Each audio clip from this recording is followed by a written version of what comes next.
বিশ্বের অন্যতম জনপ্রিয় ও মর্যাদাপূর্ণ ক্রীড়া মহাযজ্ঞ ফিফা ফুটবল বিশ্বকাপের বাকি আর 18 দিন। 1930 সালে উরুগুয়েতে প্রথম আয়োজনে থেকে প্রতি 4 বছর পর হয়ে আসছে গ্রেটেস্ট শো অন আর্থ পরিচিত আসরটি। ইতিহাসে দুবার এই আয়োজন বাতিল করা হয়েছিল। দ্বিতীয় বিশ্বযুদ্ধের কারণে 1942 ও 1946 সালের বিশ্বকাপ হয়নি। 1930 সালে জুলে রিমের নেতৃত্বে প্রথম বিশ্বকাপ আয়োজন করে ফিফা।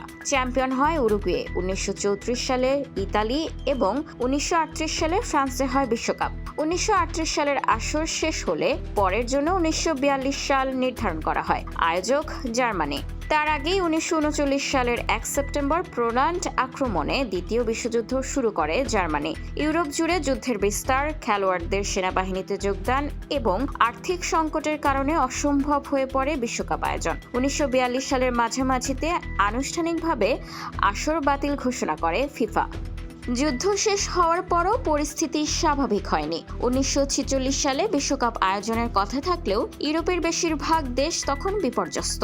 আন্তর্জাতিক ভ্রমণ ও নিরাপত্তা নিশ্চিত করা ছিল প্রায় অসম্ভব। 1946 আসরও বাতিল করা হয়। বিশ্বকাপের অনুপস্থিতিতে ফুটবলের আন্তর্জাতিক জনপ্রিয়তা কিছুটা কমে। যুদ্ধের পর 1950 সালে ব্রাজিলে বিশ্বকাপ আয়োজনের মাধ্যমে ফুটবল আবার ঘুরে দাঁড়ায়। এরপর থেকে নিয়মিত আয়োজন করা হচ্ছে বিশ্বকাপ আসর। স্পোর্টস ডেস্ক, খোলা কাগজ, ঢাকা।